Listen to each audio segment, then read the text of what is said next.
What if I told you that Samsung's Galaxy Z Fold 8 might look exactly like last year's model, but could still be the most important foldable phone ever made? Yeah, I know that sounds crazy, but stick with me here.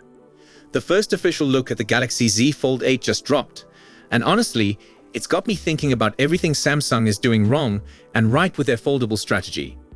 Today we're breaking down everything we know about the Z Fold 8, from the specs that actually matter to the one detail that could make or break Samsung's entire foldable future.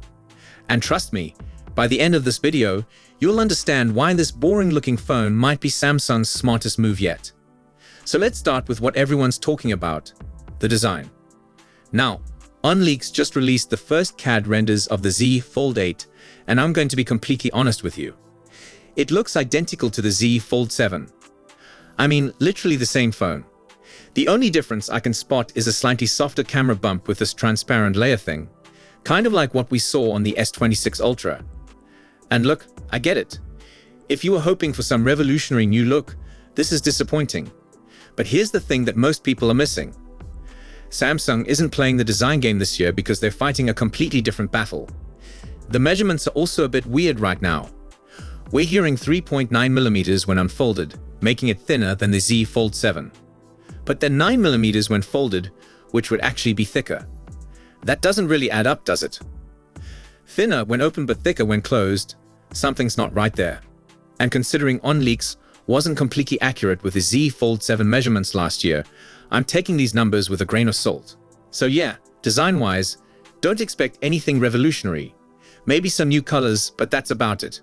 But this is where it gets interesting, because Samsung is clearly putting all their energy into the stuff you can't see. Let's talk about charging, because this has been driving me crazy for years. Samsung has stuck with 25-watt charging on the most expensive phones. For a device that costs over $1,800, that's honestly embarrassing. But finally, they're doing something about it. The Z Fold 8 showed up in China's 3C certification with 45-watt charging. Now, is 45 watts amazing in 2025? Not really. The S26 Ultra is already doing 60 watts, so Samsung is still holding back for some reason. But here's why this might not matter as much as you think. The Z Fold uses a dual battery setup, which means the charging could still be pretty competitive even at 45 watts. Speaking of battery, we're getting an upgrade to 5000 milliamps. This has been confirmed through the same certification listing. So that's basically locked in. And honestly, this is huge for people who actually use their Fold as their main device. Now let's talk about the S Pen, because there's been a lot of speculation here. Some reports suggest Samsung might bring it back by adding a digitizer layer under the display. But I don't buy it.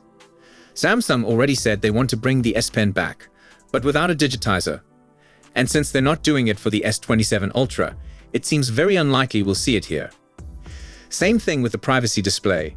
Since the Z Fold has two screens, Samsung would need to implement it on both. That would increase costs significantly, and with current component prices, it just doesn't make sense. What does make sense is an anti-reflective display. Samsung already used this tech on the Z Trifold's cover screen, so there's a really good chance it comes to the Z Fold 8 too. But if you ask me, they should add it to the inner screen where reflections make the crease look way worse, especially outdoors. And that brings us to probably the biggest upgrade, the crease. The Z Fold 8 will feature what Samsung is calling a creaseless display. And unlike previous years, this isn't just rumors or speculation. Samsung has already showcased this technology publicly. Now, other brands like Oppo are already showing off their version of zero crease displays. They're even mocking Samsung and the Z Fold 7 with side-by-side comparisons at their events. But here's the reality check: Oppo Foldable still shows a slight visible crease under certain lighting conditions. So this whole zero crease thing is a bit misleading marketing. Samsung's version will definitely be better, but let's be realistic. It's not going to be completely flat either. You'll still spot it if the light hits just right. But honestly, the crease isn't a big deal for most people anymore. The only time it's really annoying is in bright sunlight, and this should fix even that problem. Camera upgrades are pretty straightforward this year. We're getting a 50-megapixel ultra-wide, up from 12 on the Z Fold 7. The 3x telephoto is also getting updated, though just like the S26 Ultra, expect some sensor cropping. Still, overall image quality should improve, even if it's not revolutionary. There's also this new safety feature for the display. If something small is on the screen while you're closing the phone, it'll alert you by vibrating. We saw something similar on the Z Tri-Fold, so this makes sense. Other upgrades include a bigger vapor chamber for better cooling, a new hinge mechanism, and the latest Snapdragon 8 Elite Gen 5 for Galaxy. But here's where things get really interesting. Samsung is also working on a Z Fold 8 wide variant. We don't have renders of that yet, but this could be the game changer everyone's missing. Because the real story here isn't about specs or features. It's about price and competition. Apple is finally entering the foldable market this year. And when Apple launches the iPhone Fold, it's going to sell millions of units regardless of the price. That's just how Apple works. Samsung knows this, and they're preparing for the biggest fight in foldable history.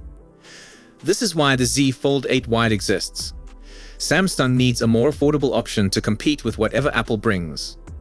The regular Z Fold 8 will probably cost the same as always, around $1,800 to $2,000. But the wide variant could be Samsung's secret weapon. If they can price it right, maybe around $1,200 to $1,400, they could actually compete on volume. Because let's be honest, most people don't need all the premium features of the regular Fold. They just want a foldable phone that works well and doesn't cost more than their rent.